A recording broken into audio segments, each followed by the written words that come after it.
People have said, you have helped me put words to my grief. You have helped me find language for something I thought was wordless. There's people who join 3 months, 3 years, even 30 years after major losses and come saying, I have not ever had a space or an opportunity to process my grief. It's not just the month after the funeral. It is so much more, so all-encompassing. You're the kind of person who really opened my eyes to the impact and importance of words and how words can really shift your entire belief system. Everyone's telling themselves some version of these big 3 stories. I'm crazy. No one else feels this way. I'm alone. Even in a crowded room, I'm by myself. And then it will be like this forever, or I can't see a way out, or I'm stuck in my grief. These are the things that help gradually get people out of telling themselves these stories. Have you ever wanted to show up for someone who's grieving, but had no idea what words to use?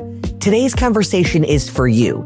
I sat down with Shelby Forsythia, grief coach, author, and podcaster to talk all about her new book, Of Course, I'm Here Right Now. Shelby breaks down what grievers are thinking and feeling and how language can help them better navigate through it. Let's dive into our conversation and give you the tips, tricks, and phrases you need to better support those in your life. I'm Emily Lamenzo-Washkovic, and this is Success Rewritten. And today's guest is Shelby Forsythia. I have a lot of guests on this show that I consider my friends because I've worked with them over the years and done many projects with them. But Shelby and I really are friends who go on vacations together. Anytime I'm in Chicago, I try to tag a little coffee or lunch on with Shelby. So we are real in the flesh friends. And I've been so lucky to follow her and her work and her journey for many years. And I'm so excited she's going to be with us today. Shelby, thank you so much for coming on. I'm so excited to be here. This is so fun. It's going to be amazing. Okay. For anyone who doesn't know you, tell us a little bit about yourself. Give us your backstory and your journey to who you are and what brought you to today. Yeah, so it's a long story, but I often shorten what I do by saying that I'm a grief coach, an author, and a podcaster. And I help people build lives that they genuinely love from the lives that loss forced them to live. So I'm talking about, of course, death-related losses, but also divorce, major diagnosis, job loss, pet loss, estrangement, any significant transition that changes your life and brings upon grief is something that I am trained to help people through, to find words for. And I joke all the time on other podcasts that I don't think anyone ever dreams of becoming like a grief practitioner as a job. Like when you're in kindergarten and people ask you, what do you want to be when you grow up? No one's ever answering, I want to be a grief coach, or I want to be a grief therapist or something like that. And how I came to this work is totally by accident, but my mom died unexpectedly in college. And this was what I refer to as the very worst cherry on top of 4 years of back-to-back losses. They were quiet at first and then kind of built up altogether. But in the 4 years that I was in college, and college had nothing to do with it, but my father lost his job. So our family was, for the first time ever, in a place of financial instability. Then I came out of the closet as a queer person in the South in a religious family, which was like kind of accepted, but also kind of not. And so there was a lot of touch and go and fighting and like periods of silence there. And then my dad got diagnosed with brain aneurysms, one on either side of his head, and needed to be operated on. And that threw our family into a very scary time of, will he live or will he die? And also meal trains, caravans to the hospital, all these people kind of checking in on us, and our whole life suddenly revolving around what is happening with his health. And as soon as he came out of his last hospitalization, scans are good, you can start to heal your brain and resume your normal, heavy air quotes around normal life, my mom got diagnosed with breast cancer. And then there was a year and a half of surgeries and tests and chemo and radiation and all of this stuff. And she was declared cancer-free in January 2013. 11 months later, she had something that was like pneumonia adjacent. And everybody's like, oh, that's normal. Cancer decreases your immune system's ability to fight infections. It's probably like a lung infection, but she went in for testing anyway. And they found out in early December, oh, your cancer has returned and it has metastasized to your lungs and more of your chest. And they tried a couple operations. All this medical stuff happened basically. But on December 19th, the hospital called our house and basically said, we can no longer cure you. All we can buy you is time. And my mom was like, I am done. receiving medical procedures and trying to fight this in a hospital. And so my parents called in hospice, and hospice told us you probably have like 6 weeks to 6 months to say goodbye to her. And then she died in 7 days. And that event was so earth-shattering to me as a 21-year-old. It was like the foundation of my life fell out from under me, but also the rug, and then the floor, and then the center of the earth, and like everything that held my life in place just toppled immediately. And for 3 years, I wandered around in a fog or a haze or a shock aftermath of grief. There was parts of me that tried to address my grief and parts of me that really wanted to push it away and not deal with it. And it really didn't come to surface again until 3 years after my mom died and somebody stole my wallet. And I was so angry that this thing that had such preciousness and meaning to me had been taken from me, just like my mom, which had such preciousness and meaning to me. Like our relationship felt like that weight. And that was the very first moment that I gave myself any sort of permission to grieve, was when I cried over that wallet, but really I was crying for and wailing for my mother. And that language being in my head for the first time, you just gave yourself permission to grieve, is what sparked my interest in researching grief, reading about grief, listening to podcasts about grief, really just educating myself on what grief was. It's not just the month after the funeral. It is so much more. It is so all-encompassing. And then gradually, the very long story short of that is I became a certified grief recovery specialist. In 2016, I started my first podcast in 2017 called Coming Back, talking about grief. I published my first book, self-published, in 2019. And I was like, does anyone want a book of this? And it turns out a lot of people did. And then Penguin Random House approached me in 2020 to write a daily non-religious guidebook called Your Grief Your Way. I have hosted many other podcasts since. I presented at a couple of grief conferences, which has been such a joy. And now my third book called Of Course I'm Here Right Now, which is how to comfort grieving people. It's a book for supporters of grievers, friends, family, coworkers, neighbors, practitioners, is coming out later in March. But it really has been almost a decade-long journey of, holy crap, the worst moment of my life transferred into educating myself, becoming what I call a student of grief, and then creating things for other people who are also going through losses of their own to consume and learn from and understand themselves better, and then to share even more widely with the world. We're going to get into it soon. I got all my Post-its. I just have to say, in you doing that retelling of your story, it really brought me right back to Permission to Grieve. And I know it's your first book. You look back at it sometimes like, oh, I would write this so different now, but it's amazing. And I've sent it to dozens and dozens and dozens of people. And I think that when you and I met, I already was like a language person. Like I love words. I was a communications and English major. So how you say things and what you say, like that's always been of importance to me. But you're the kind of person who really opened my eyes to the impact and importance of words, and also how words and examples or other people's experiences can really shift your entire belief system or understanding, sometimes in like an instant, you know? And even just the name of your first book, Permission to Grieve. And I remember now that moment with your wallet.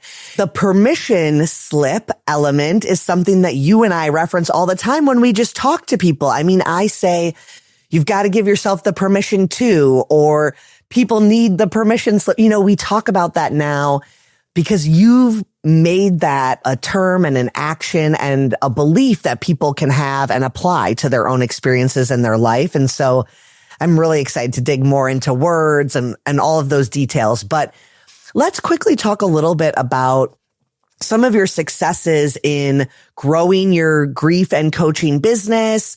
You have an academy called Lala, Life After Loss. Let's just talk a little bit about your business now, the offerings you have, and a little bit more beyond the books. Yes, thank you. I tell people that I can work with them in a few different ways, and it kind of depends. There's a whole free quiz on my site if you want to take it, but on what type of grief support you like to receive.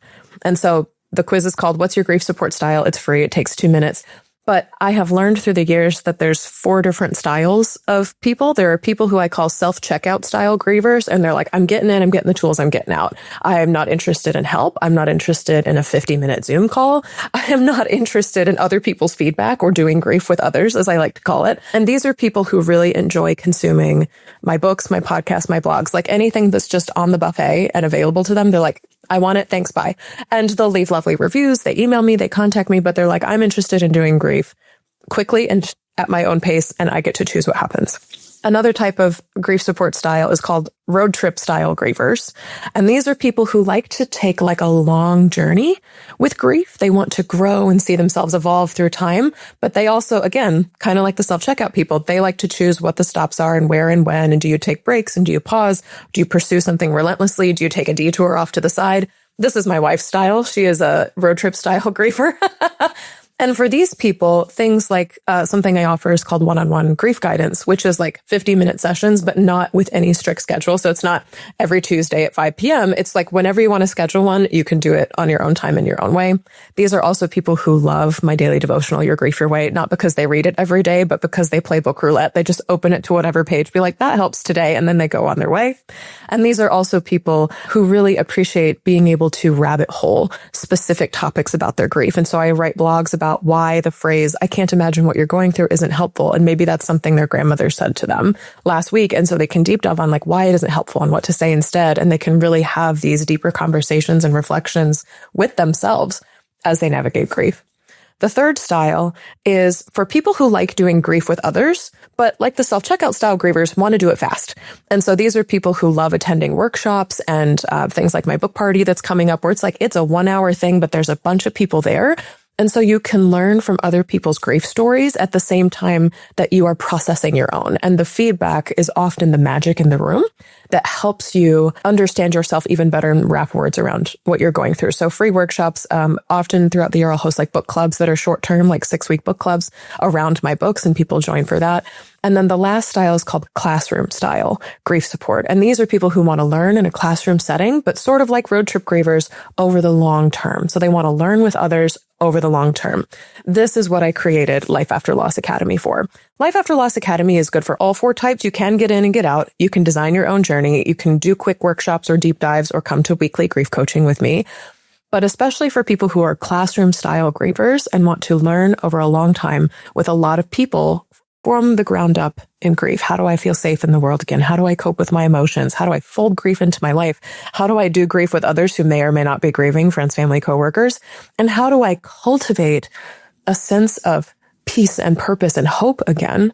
These are people who really excel in Life After Loss Academy, because in the same way they can take notes and watch the videos and do things on their own time, they can also bring things to the group to sort of chew on and then take them back and process again. And so there is no exact recommended tool for each of the grief support styles. You can really do whatever you want all the time, which is kind of my belief of most people in life. If you're not hurting anybody else, like, do whatever you want. But Life After Loss Academy, which I founded in January of 2020, which was very fortuitous because a lot of grief support went online at that time, has truly been the cornerstone of my work ever since then. So going on 6 years now, and we're getting very close to having 100 students in there, which is really something I'm very, very proud of. There's people who've been with me since 2020 and kind of just continue to exist in the community. They bring old losses back to the surface when big milestones appear, their child graduates, or they get remarried, or someone else in their life has a baby and that activates their grief, or they find out new information about old losses,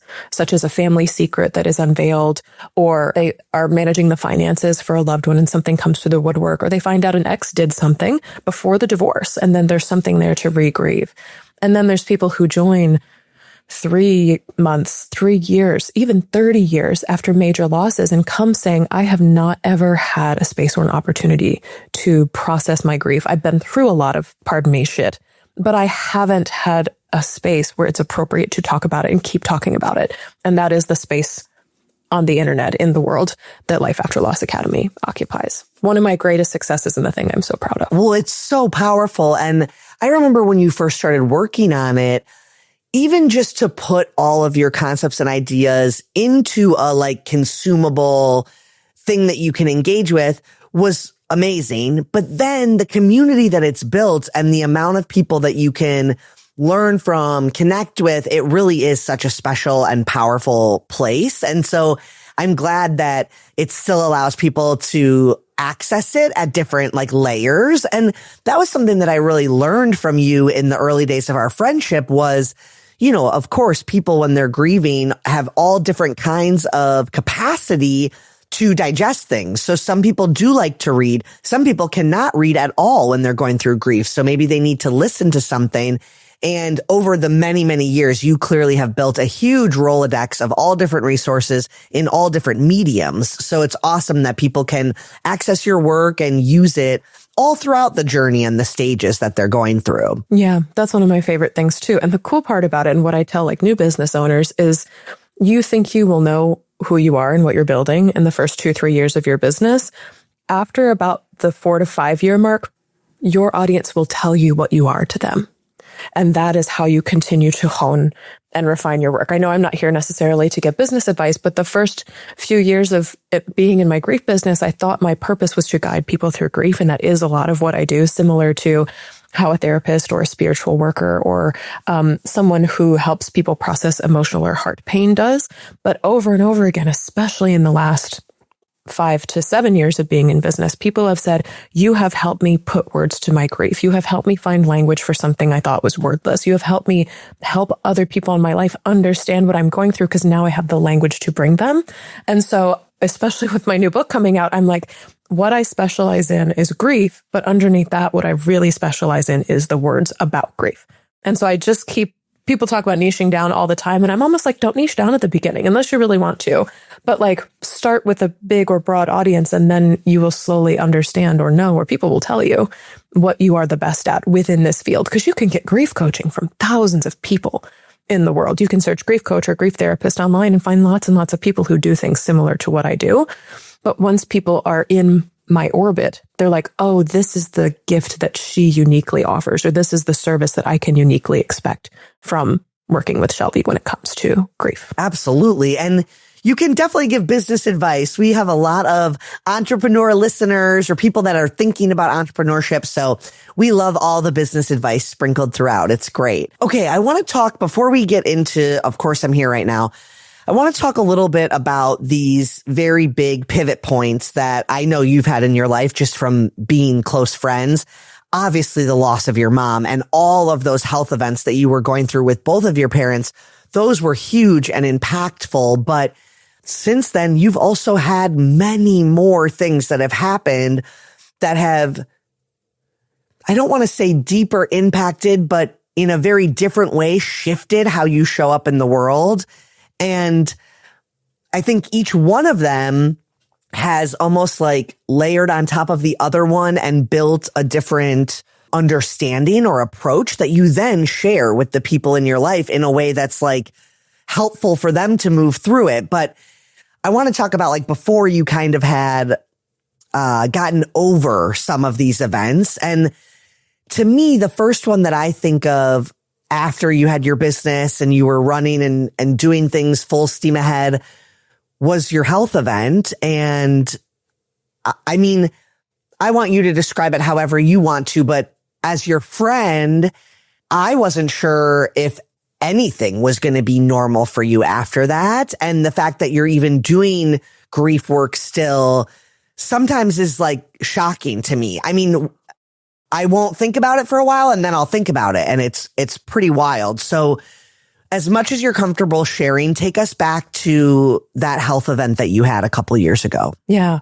There's 2 big things I know that we'll talk about in this. The first one, and each one kind of has a lesson with it. So we'll do the seizure and the lesson with it, and then the other one that I know we've got in the docket. But yes, and I'm coming up on the 5-year anniversary now of I had a seizure unexpectedly with almost no legible cause. I could have never seen it coming. I did not have a pre-diagnosis. I was not prone to seizures. This is not a thing that I knew to expect in my life. And a perfect storm of events happened where I had gotten some treatment from a healthcare professional. I had traveled recently to see family, and I had gotten like some version of the flu. Like I was just like super dehydrated and essentially had a seizure because the salt in my body had gotten so low that my body was like, turn it off and turn it back on again, because this is not working. And I had this seizure at like 2 or 3 in the morning. I had texted a friend the day before saying, I do not feel well. They had taken me to an urgent care the previous day. And when they didn't hear from me, they were a nurse. They're like, we got to go over there and check on her. And so they came to my house. I didn't answer the door. I was not answering the phone. I wasn't answering texts. They heard my cat calling out in distress. And they were like, we're breaking the door down. And so they broke the door down to my apartment and found me unconscious in my bed. There was vomit everywhere. And they were like, we got to get her to a hospital. And so I was presumably put into an ambulance. I have no idea. I was not conscious for any of this. And it was also during COVID. It was 2021 when this happened. And they were like, we have her in the hospital now. We sense she has a sodium deficiency. And so they put me on like IV drips, and we're trying to get my brain back to baseline so that I could turn me back on. And they're like, one person can stay with her because COVID lockdowns and restrictions. Like, you can't have people floating in and out of here because we don't want to spread the virus in a hospital where there are a lot of people. And 3 days after I was admitted to the hospital, I remember waking up, and the first thing I remember thinking is like, I think I still have contacts in my eyes. And then I saw my friend sitting in a chair next to the hospital bed working on her laptop. And God bless her for having the ability to work from home. I looked at her and said, am I dreaming? And she goes, no. And that's when I knew something awful had happened. And I'm not entirely sure, like chemically or biologically, how the seizure worked exactly, but I lost access to portions of my brain that were previously like functioning fine. That doctor at one point came in and asked me for my social security number, and all I could repeat was my childhood home phone number that my mom made me memorize with a song. I also remember, and my wife likes to tell the story because she and I had just started talking at the time. We were not an item yet.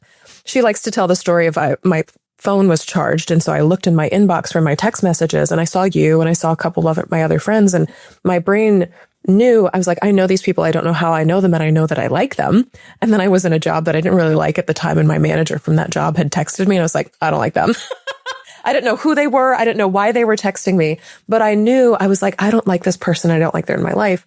And I remember seeing my wife's face in my phone because we had just swapped like phone information. We'd stopped talking on Instagram and moved to the phone. And I was like, I don't know who that is, but I know I really like them.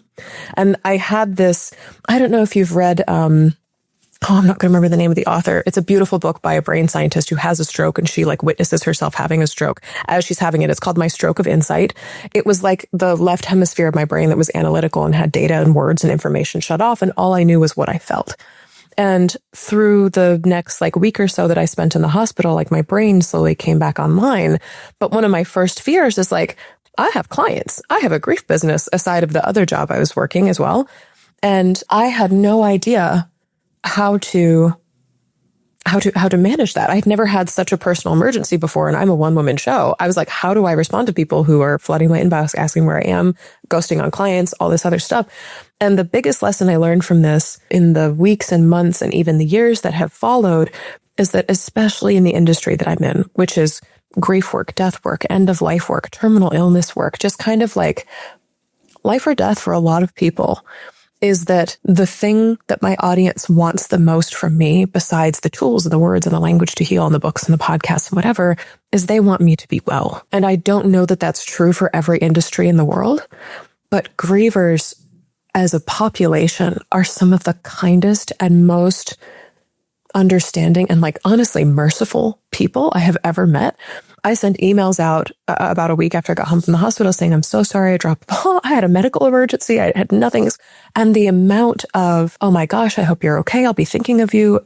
Let's circle back and reschedule in like a month. Like the grace that people gave me in my business and in my work, the podcast went off the rails for however long it went off, was truly astounding to me.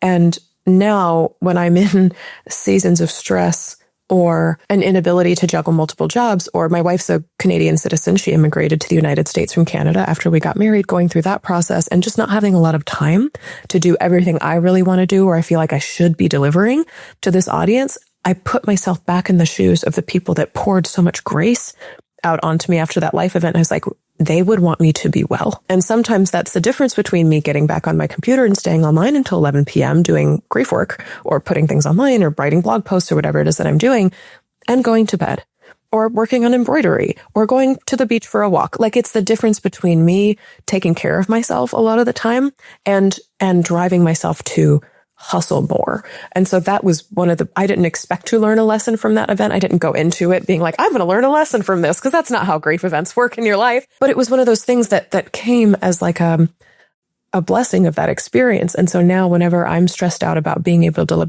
deliver something on my timeline and to my expectations because of what I think that they think, I'm like, no, my audience is the kind of people who thinks ultimately I want her to be well. And that is such a gift that pivot point, that turning point offered me in my work. I've definitely slowed down in a lot of ways. Oh, yeah. And I think you're absolutely right that is maybe more prevalent or, more supportive in your community or network because they maybe understand. But I do feel like when you share and you're going through something and you need to pause or step back, people are a lot more understanding than we all think. And sometimes it's like, if you can think for yourself, what if someone that you're working with said to you, XYZ happened to me, I need to delay? You would never be upset. I mean, it's very rare that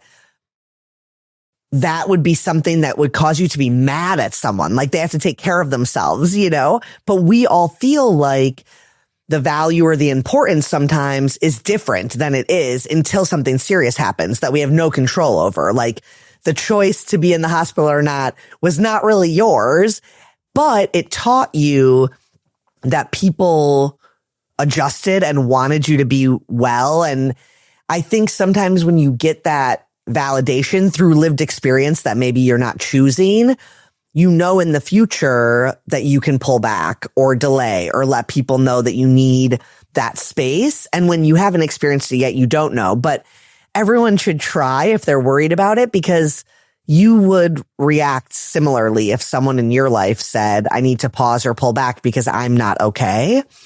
So I'm really glad that you shared that. And I also feel like, tell me if you agree with this or not, but in pulling back and not always pushing to these expectations you have of yourself, or like needing to do things that balance you, you've been able to prioritize and spend times on things that are better for the business, or make more conscious decisions about your time in a way that positively come back, right? Like, maybe you're not spending as much time doing grief work, but you're spending your time on stuff that's more aligned. Right. And there's also even more than things that are like good for the business. I'm talking like from a bottom line or financial perspective. What does come out of that, allowing yourself to be human and not forcing yourself to be a constantly producing robot, and not even allowing yourself to be human, sometimes admitting your humanity. Like, oh crap, I landed in the hospital and couldn't take care of that for you. There has been such a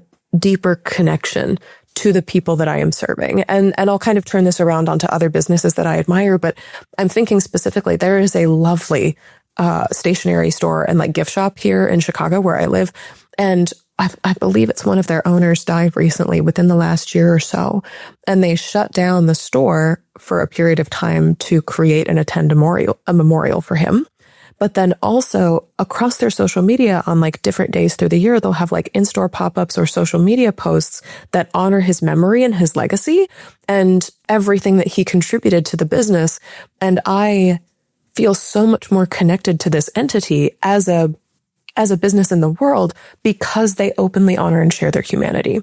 It's not just like, and I'm going to demonize corporations for a second, but it's not just like a corporation posting an obituary of like a higher up exec or something like that and be like, we mourn their loss, RIP, this is the legacy they leave, but actually interweaving and like folding their humanity and the loss and their grief into how they do business. And when I think of that, I'm like, I can do that in my business too. Not only is it the industry I'm in, so there's much more permission to do that, but like when I do that, I can reflect back that it's okay for other business owners, especially one-person entrepreneur businesses, to do the same. So whether you're selling cupcakes or flowers or coffee, like you can absolutely fold your humanity into your business at every turn. And I think in this, the year of our Lord, 2026, so many people are understanding that. I know authenticity is such a buzzword, but really humanity is what makes businesses go. We can AI all we want, but it's not going to help us feel more connected to the places that we frequent and the causes and the people ultimately that we want to support. Absolutely. Okay. So one thing that is like a detail that's sort of important in my mind is you've spent most of your life living in Chicago, but this health event happened when you were living in Washington State, and the friend that was in the hospital room when you woke up was Tammy, who I had the very good pleasure of knowing as well. And she became the one keeping the rest of us in the loop of what was going on and, making sure that you were okay in your transition out of the hospital. And yeah, that was just a wild time where you were far away from so many of us who wanted to, be there and support you. And that was its own journey. But I guess the main reason I'm bringing it up is because the next big thing that knocked you sideways after you recovered from this physical event was another significant loss in your life. Can you just share with us what happened next? Yeah. I mean, a little over a year, I guess, after I had the seizure. Tammy was the person to receive me when I was released from the hospital. And I moved back to Chicago. She was like, "You're coming home." I was like, "Okay." Because when your best friend who's known you for a decade says something like that to you, I'm like, okay. I had moved out. This is a sidebar, but I had moved out to Washington State because I'd had this like intuitive dream basically of like, you need to go to the West Coast. You're either going to go to grad school or meet the love of your life. I got rejected from grad school because they're like, "You published 2 books already. You're doing this backwards." And I instead did end up meeting my wife there at the Canadian border between Washington and Canada. So I was like, okay, good. I got my wife now. I can go home. And I moved back to Chicago at my friend's behest. But also I learned, I'm like, West Coast living is not for me for the long term. And I had moved back to Chicago. I'd started like running with Tammy. I'd had routines and things again, and my brain was back online for the most part. And COVID was still happening. And so there was a lot that was locked down and just a lot of ways in which the world was small and different. And Tammy was such a significant part of my community. And I'm talking about her in the past tense because she got COVID in late April of 2022. And that combined with a bunch of other factors about her health and her life ended in her dying May 13th of 2022. And she was 29. It was a loss that absolutely no one in my friend group, her family, any of us ever saw coming. And very similar to my mom's death, it's like, yeah, we got 7 days notice, but that was nothing. With Tammy's death, it was also like a blindsiding grief event. It was not a terminal diagnosis or something where it's like you get a long decline. And I don't ever want to compare griefs. I think they're equally bad. It is one thing to suffer for a long time and then die. It is another to be split open by pain, a moment's notice. And that's exactly what happened. And she is and was my very best friend in the world. Like there has not been anyone or anything, and I don't know that I want them to, but who has like rushed in to fill that space, even now, like 4 years after her death. And that one was a harder one to glean lessons from because and my first response often to loss in my own life is rage. And my first response to her death was not, "I'm about to make some meaning out of this." It was, fuck the universe. Fuck people who choose not to mask in public. Fuck people who don't understand what this is like. And honestly, fuck people who laugh at my pain and for sharing this grief. And it took me a while, and it's actually taken this conversation a little bit to reflect back on it. I was like, was there a lesson I learned from that? Because that shifted my life, not my business so much, but it shifted my life in such a way. But what I did recognize from the get-go with her death is that was the first time that I gave myself permission to grieve right away. Like with my mother's death, I was trying to tamp that thing down, shove it in the basement, like not let grief be a big major part of my life. But now I was like, grief is not only my identity, it is my business, it is my practice in the world. I'm continually a student of grief. And I was like, I hate that grief is coming to me like this. I am not enjoying what is being served up at this buffet. And also, I am giving myself permission to process it, feel it, let it change my identity, let it change my behavior. And the biggest example I have of that is when my mom died. By and large, with the exception of a few like scattered relatives, the first few years after her death, I grieved alone. I grieved by myself in my apartment, watching YouTube videos about how to get through grief and researching myself. It became my hyperfixation project. With Tammy's death, that was the first time when I felt like I was not just grieving by myself, but I was calling other people in to grieve with me. I was creating rituals and ceremonies and releases and all these other things that paid homage to her, and people could participate or not participate. This was not like you need to come and grieve with me or else. But we, a small group of her friends gathered at a pier in our neighborhood, like 3 days after she died. Like it was very close to the time when she died. And I remember telling everyone, I was like, this is a thing I like to do when I'm grieving. You can join if you want. You can sit back if you want. Either is fine with me. But I said, I just need to yell and I need to scream because that is like my doorway to crying. And I remember everyone was game for it. This is a group of 30-year-old women and queer people, just like at the end of a pier in Chicago in the end of May. And we all joined hands and just like let out the most guttural wail, like at the lake, and just let Lake Michigan hold all of our pain.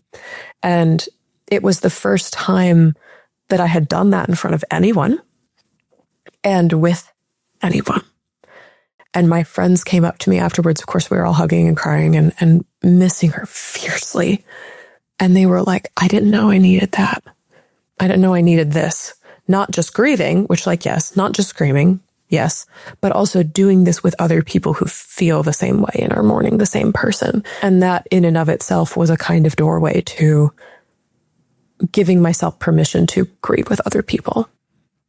I think as the years have gone on, I share less about my mom and less about my best friend online, like through my business. I tell stories about them and things on my podcast, but less like picture posts of them, partially because I want to protect and preserve their memories, partially because trolls are on the internet and they say things like, I can't believe you're using their death just for attention, which is like, that's not why I'm doing it. But partially too, because I feel like I'm in such a different place with both of them relationally, where I'm like, I see and talk to Tammy all the time. I see and talk to my mom all the time. I have folded them into my life in such a way where I don't necessarily need to be talking about how I'm doing that as much as I enjoy talking about like, here's how a client did it, or here's, something about my book coming out, or here's another way to look at grief that maybe you haven't considered. And so I've almost zoomed out from my own losses to encompass all that is grief.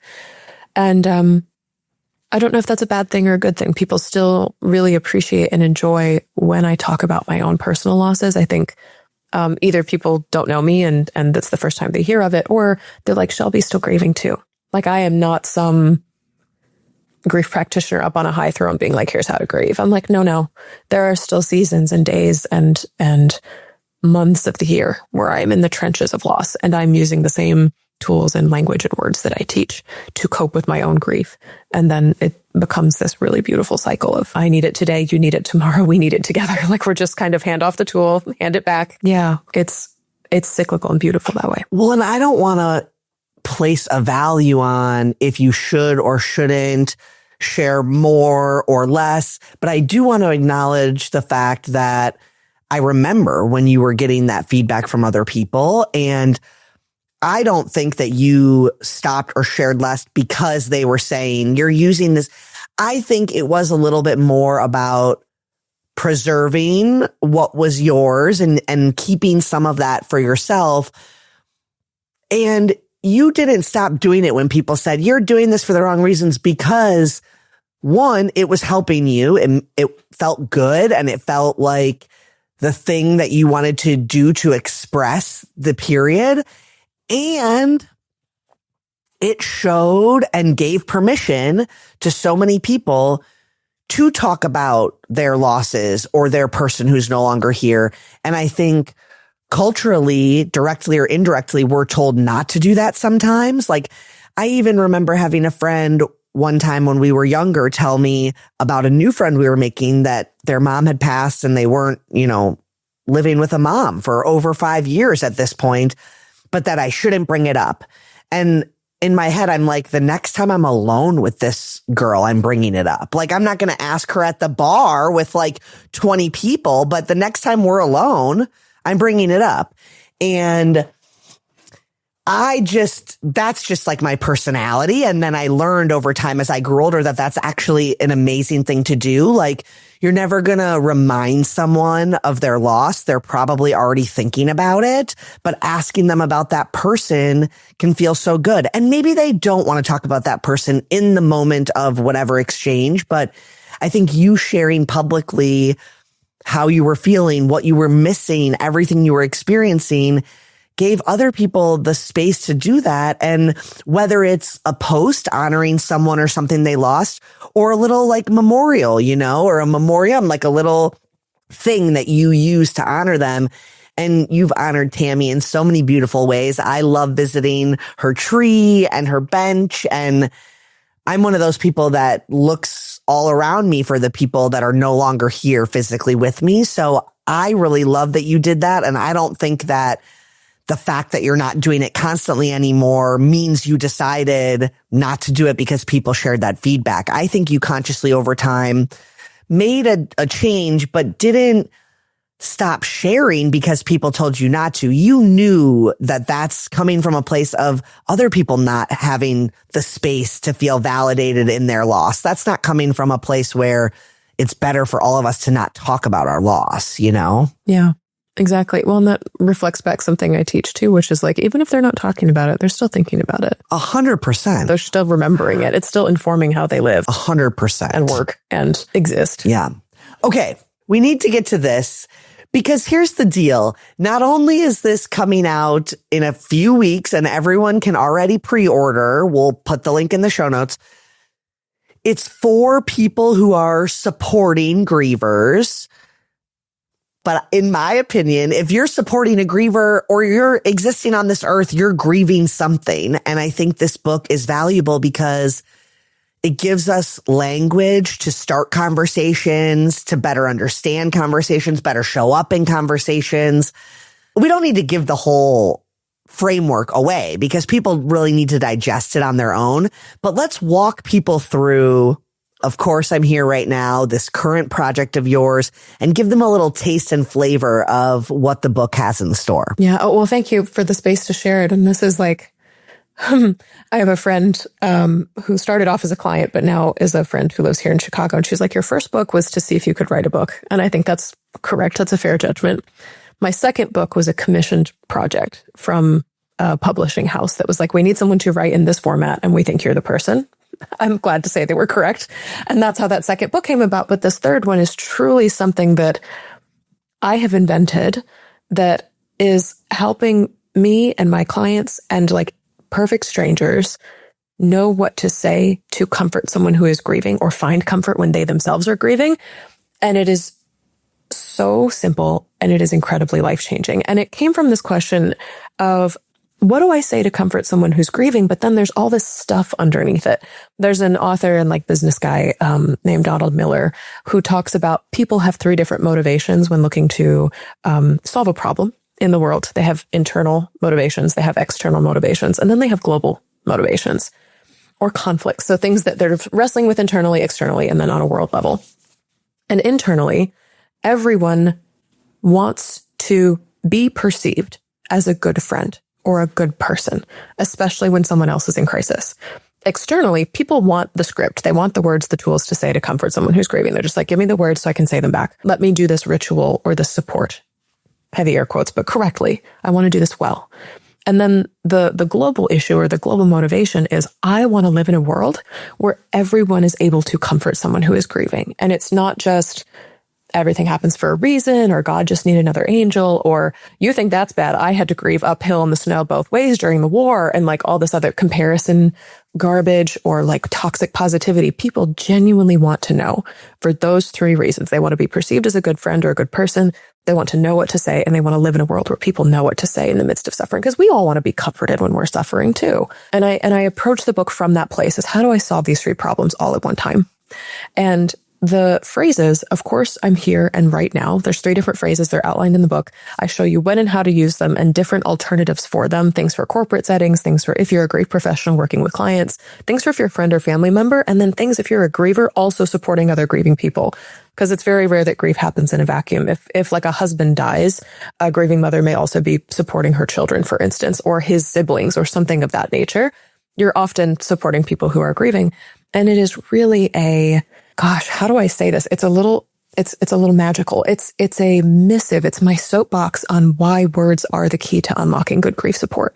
Because time and again, the biggest secondary loss that grievers say after the death, after the divorce, after the diagnosis, the second biggest thing they lose is their relationships and their friendships. And the number one reason they lose those is because people say shitty stuff or they disappear at all after a major loss. They say things like, I'm so sorry for your loss, my condolences, then they never show up again. Or they say something like, you just need to get busy, time heals all, or you need to be strong for your family, or God never gives you more than you can handle. Like people are just coding grievers and platitudes and cliches. And it may be your meaning of the world, but it may not be a griever's meaning of the world. And even that, it's not for you to like gloss over their pain that way. And so these are 3 phrases that without fail, in more than 8 years now, 10 years, going on 10 years of supporting grieving people through one-on-one sessions, through group coaching, through workshops, I'm like, these 3 phrases work and they keep working. They're non-denominational. They're short. You can pull them out at any time. And then the last thing I'll say before your next question is the best part about this is that words are free. Everyone after a loss is like, what do I do? What do I do to support someone who's grieving? And they send flowers and they do DoorDash gift cards and they might offer to come over and vacuum or babysit the dog or run the kids to carpool or get the mail or water the plants. And these are all actions. And all of those things will cost you time, money, energy, potentially things you do not have to give in this season. And also they require proximity. They need you to be there in order to give them. And what COVID taught us, and this is where I draw inspiration from Tammy's death, is that we need a grief support tool that allows us to offer comfort across time and space, but also with not a lot of time or energy. And words are the key. So you can say these phrases over text message, over FaceTime, over email, over Zoom, over the phone, in person. However you're already communicating with somebody who's grieving is how these phrases can show up. And every single time without fail, they help. And they do not deny a grieving person's reality. They do not paint your meaning over it instead of theirs. And they really give kind of subtly, I never mentioned this once in the book, but that permission to grieve that I wrote about all the way back in 2019. Absolutely. I'm so excited for people to read this and get their hands on this. Let's share a little bit more before we make everyone have to go check it out themselves.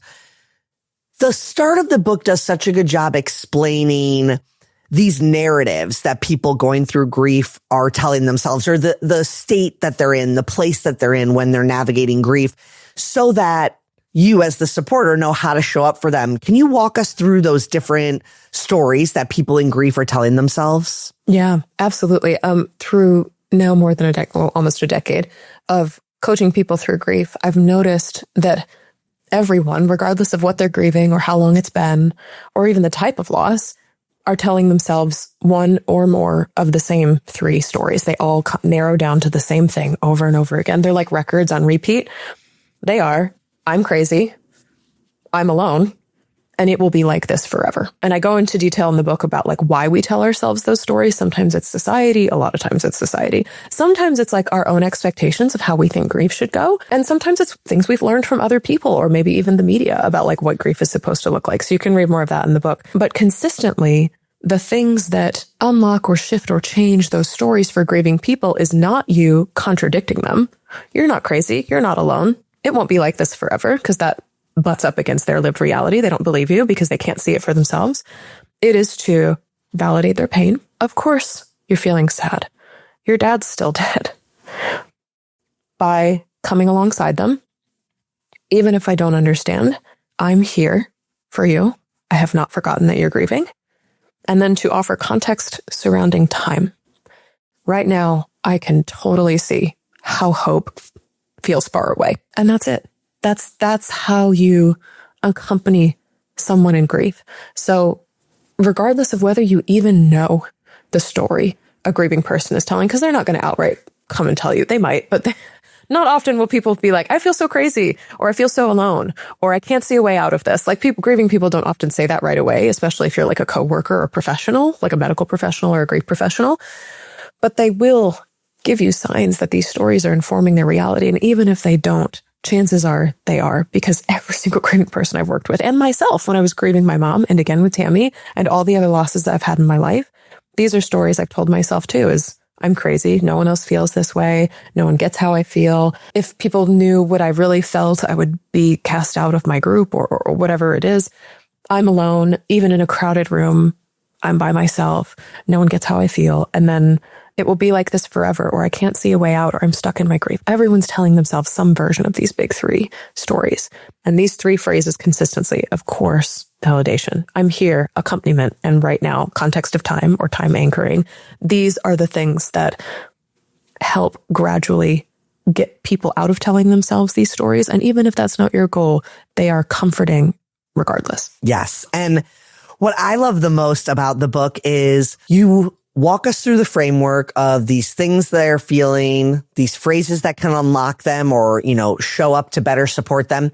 And then you give all these versions of the phrases and examples and context, because it does slightly depend on the circumstance of whoever you're supporting or what you're going through supporting yourself. And so if you've ever been wondering what to say, what not to say, this book walks through all of it. It makes it easy to understand, easy to implement, but also gives you a variety of versions of these phrases, ways you can show up, and suggestions for how to support people better. And I'm just so excited for it to get out into the world.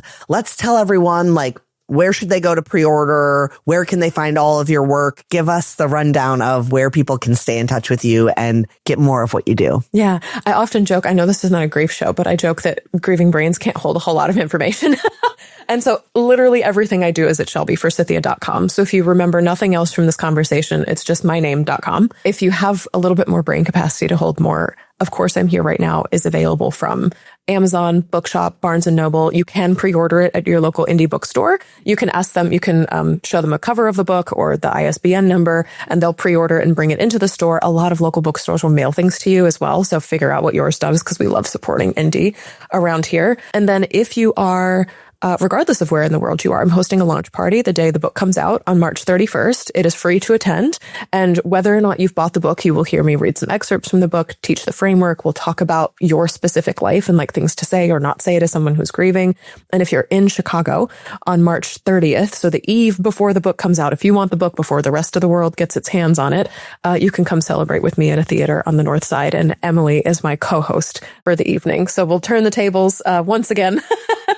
And have Emily interviewing me about the book in an even deeper context. I can't wait. It's going to be amazing. And I can't wait to send this to people I know. I mean, that's the best about your work is there's always something tactical that you can take right away and apply to your life or someone that you're supporting. So thank you so much for coming on and sharing your own journey and providing all these resources for other people to better show up for themselves and the people that they love. Yes, thank you so much. I love just the concept of success rewritten, and grieving in its own way is about rewriting what success looks like. So it feels so aligned to have been here today. Thank you, Shelby. I love you. Love you too. Thank you so much for tuning in.